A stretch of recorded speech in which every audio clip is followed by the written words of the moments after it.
The final trump card with which the Jews want to distinguish themselves, especially from Christians, but also from all other nations, are two verses from the New Testament. Both originate from Jesus Christ. He is their source. With these two verses, the Jews want to demonstrate their superiority over all other peoples of the earth, and especially over Christians. They are the verses, John 4:22, "For salvation is of the Jews," and the verse, Matthew 15:24, "I was sent only to the lost sheep of the house of Israel." What lies behind these two statements by Jesus Christ, in which he speaks almost derogatorily about all non-Jews? And this from Jesus Christ? After all, he died for each and every one of us. In the last video, we remembered that God made a covenant with Abraham about 4,000 years ago. It was decided that the Israelites should become a leading example for the whole world with God's support. Later, he would even send countless prophets to help them, and ultimately, Jesus Christ. In this way, God led a group of people out of dark paganism into becoming a nation that had respect for him. This task, however, was extremely difficult. In order to begin to grasp what God took over along with Abraham, we must first consider the world in which the Chaldeans lived at that time.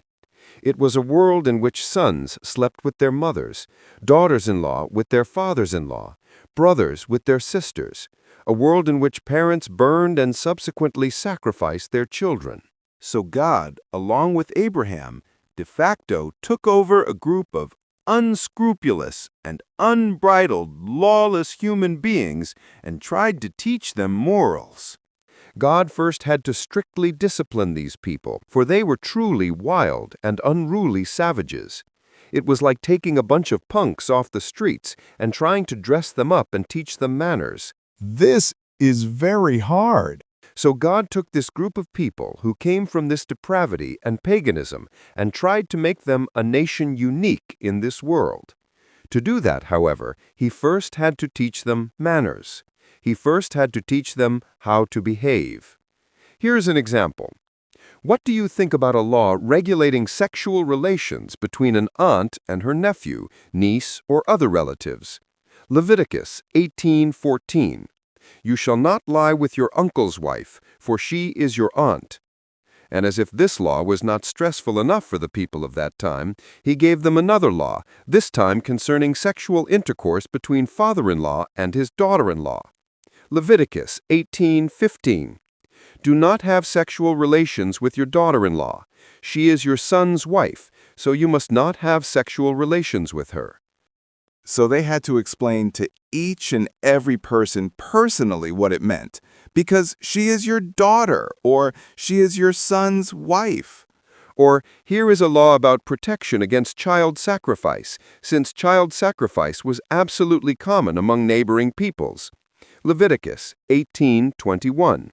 "And ye shall not let any of your children be offered through the fire to Molech." There is also a law prohibiting temple prostitution, since sexual services in Canaan were offered by women and men as part of religious rituals. Deuteronomy 23:17. "No Israelite, whether man or woman, may become a temple prostitute." And finally, a law concerning sodomy.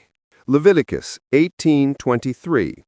"Do not have sexual relations with an animal, nor shall any woman present herself to an animal to have sexual relations with it. That is a perversion."